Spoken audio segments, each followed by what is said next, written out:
Hi, everybody, and welcome back to Tuesday Tips. I hope you had an incredible summer. This is our 50th episode. We're really pleased to be back again for conversations with experts around the education industry, focused on challenges that school leaders are facing. If you're not familiar with our Tuesday Tips, show, I should say, we try and keep these conversations to 10 minutes, fully focused on one topic, and typically focused on conversations that are related to the biggest challenges that school leaders are facing. For those that are returning for this conversation, we welcome you back. We're really pleased to be back for what is our 50th episode, and you'll notice a familiar face if you've ever been on Tuesday Tips or been to on our channel here. And that would be Ashely MacQuarrie returning triumphantly from summer vacation and into the back to school season with me to have a conversation about enrollment marketing. So Ashely, hello. I hope you are doing well. Hope you had an incredible summer, and welcome back to Tuesday Tips. Hey, Michael. Thanks. Good to be back. It's good to have you here. As mentioned, we tackle big challenges facing school leaders for about 10 to 15 minutes every Tuesday. So we'd love to have you back here whenever you can on a Tuesday, usually about 11 a.m. Pacific, 1 p.m. Eastern, a little later today with schedules. And this week, we're going to tackle the back to school season and enrollment marketing. Of course, if there is ever a time of year that is incredibly important for enrollment marketing initiatives, it is that first day of school. And of course, last week, this week, and next week, as we head into September, this is the prime back to school period. So I want to ask Ashely more of a broad question to start this conversation, and just, tell us what you've been hearing from school leaders. How is enrollment going? How is it feeling this year as they head back to school? Yeah, I think overall, school leaders are feeling pretty good. I think most of our schools the schools that we work with have gone back by now, or they're starting this week. Feels like there have been kind of fewer surprises of drops of enrollment on that first day. Always going to be some surprises, but we've heard from a lot of schools that they're seeing more enrollments and more leads and applications than they saw last year. We've heard from a couple of schools that they feel like some of their numbers are getting back closer to pre-pandemic levels. So, it's obviously, especially in the lower grades, we're still seeing fewer students than pre-pandemic, but it feels like we're kind of stabilizing maybe and starting to get back to a new normal. Yeah, a new normal is, I feel like it's something we've been saying for a couple of years now. So hopefully maybe we are back at that new normal. And certainly I think you're speaking to some of, obviously, the geographic changes that have happened within certain states of, just in general, fewer people having kids and enrollment numbers generally dropping in those lower grades. So I don't think that should come as a surprise to any school leader that is, focused on that pre-K or K through, let's say, fifth grade. Yeah. But it is interesting to hear that it feels a little bit more predictable, maybe a little bit more consistent this year than it has done in years past. Let's talk about, let's get a little reflective here as we think about what's worked. We've been working, I know your team works with close to 30 schools over the last few months, driving those enrollment numbers. I'd love to hear sort of, what worked since, January of early this year as we started working with schools. What's connected these schools to families and kids? What seems to be converting, whether it's like a certain marketing tactic or just anecdotal conversations you've had with school leaders? What's working? Yeah. In terms of digital efforts, we've seen that video and programmatic, which can be kind of other types of ads that appear in places that aren't social media or Google search. So that could be everything from like your Gmail inbox to display ads on different websites, video ads and other places besides YouTube. We've just seen that those used to be really an awareness tactic, and we really didn't see conversions and leads coming from those channels. And we're actually seeing that a lot more. It really changed. Something kind of changed this spring, where we really saw that we still get search, a lot of conversions and leads coming in from Google search, but we're really seeing that families are finding are finding schools other places as well. And even social media is actually driving more leads than we used to see. So we were kind of surprised to see that, but pleasantly surprised. And it's just meant that we're doing a lot more video and encouraging schools to capture a lot more video.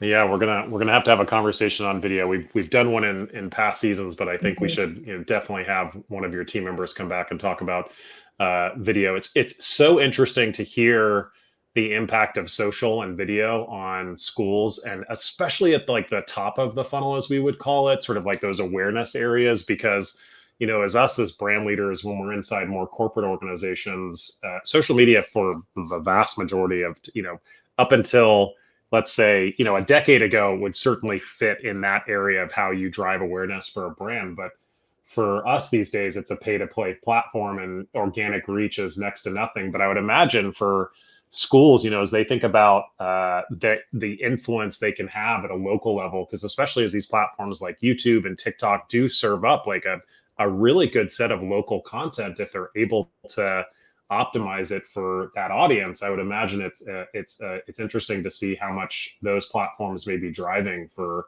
schools, and just getting to know those schools that are out there. Yeah. I mean, I think the schools that are on there are really seeing the benefit. I mean, I'm seeing really good content on Instagram stories and things like that, YouTube for sure. But I think it's going to become kind of like Facebook, where everybody's on there. So there's going to be more competition. But for right now, the schools that are on there, they're engaging and building that community. And, they are seeing the benefit, and they're seeing new families, find them that way, both through paid social and through organic social media. Yeah, I think that brings up just such a broad conversation with school leaders, in terms of, as they're thinking about influencers that they can leverage in their community to drive, potential interest in their schools, whether it's teachers that have, a huge cult following. There's plenty of incredible teachers pushing content on social, whether it's humorous or educational or whatnot. It feels like it's opening up a conversation that school leaders are going to have with them, or maybe it's community influencers, of being able to have conversations and with them to amplify their school. So much more to unpack there for school leaders to think about from a video perspective. Yeah, absolutely. Some of the great video content that we've seen, I think it reflects kind of what the other thing that's kind of worked for schools this year is what's happening on the ground. And so just participating in events, community events, local parades and fairs and festivals, and then also just being available for, scheduling a lot of events at the school, open houses, new family nights, popsicles in the park, and then just having those regular drop-in and on-demand tours. We've seen that really work for families. And then we've also seen that actually video, tying it all back together, kind of video of some of those events, this new student orientation or the first day of school, we've seen that perform really well, because people, even online, want to see what's happening on the ground. Yeah, those are some incredible insights to think about what's changed in the last few years as we've come out of that, pandemic period. Especially the video insights. Going back to just programmatic, I want to come back to that for a second, because I think that's a big loaded word that I don't think school leaders, most school leaders are going to sort of understand, but just sort of like unpack what we mean by programmatic, whether it's like retargeting or whatnot, and packaging ads that go into different places. Yeah, I mean, it's basically that. It's just it's running ads on, well, for our purposes, it's often video ads that might be running on, like, news stories when you're looking at a website. Reading an article or shopping online, you might see display ads, or you might see videos. It could be audio. So we've seen schools doing a lot with their local radio, and a lot of that is moving online, and it's moving to Spotify, podcasts, other like online, streaming audio. It's just becoming a lot more accessible. It used to be kind of hard to run those types of ads. You'd have to like go find a radio vendor and go find Hulu and get them to run, ads for you. And it's becoming much more self-serve. And so we're seeing more of it, and it seems to be pretty effective and easier, more attainable for schools. Yeah, it's so interesting to hear how, even small schools can be leveraging what is typically a tactic, programmatic, that's leveraged by big brands with, ad buying desks and whatnot. Yeah. So good to see that access is, certainly getting democratized, and giving schools the opportunity to be in places where they may not be before. I want to ask probably a charged question or a loaded question. As school leaders head in back to school, whether it's this week, next week, maybe they're facing a shortfall. Is there anything school leaders can do in the next few days, the next few weeks to try and drive that last 1, 2, 3, maybe 4 or 5 kids? Yeah, I mean, I think it's really needing to be persistent. So, I mean, there's things that we do with messaging where we put out it's not too late messaging. I mean, at this point, you're really hoping to catch people who might be moving into the area after school has started, or who are unhappy with the school that they started with for whatever reason, and so they're looking to switch. So putting out there that you do have seats available, maybe some urgency messaging, like a few spots left, that it's not too late. The thing that we see is that there's a lot fewer leads at this time of year, but they're much more likely to convert. They need to find a school now. And so it's about, even though there's so many other things that school leaders have competing for their attention at this time of year, they're back to school, they've got students in the building. If you can be really, really responsive and follow up and call those families and text them and get them in, invite them to, your open house event, or get them in for a tour, they're much more likely to convert because they don't have the luxury of shopping around as much.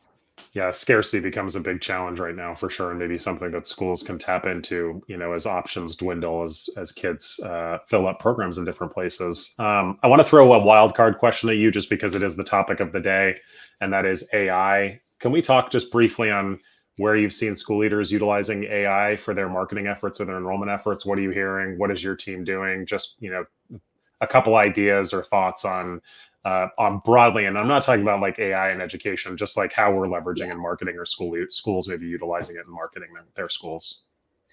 Yeah, I mean, I don't think that we've seen schools use it too much themselves. They're more trying to figure out how to manage their students using it.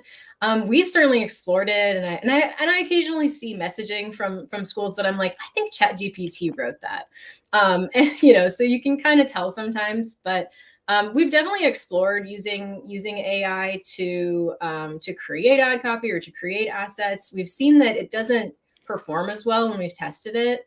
And so I think it's great for kind of generating ideas, and then you really need like a human to review that and kind of finalize it. What we do use is, Google and Facebook both kind of use AI to put together different pieces of content together into an ad.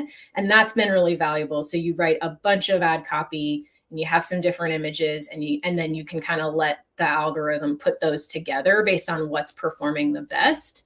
But in terms of using AI to actually create copy, it doesn't seem like it's quite there for us yet. It just doesn't speak to families in the same way as a human.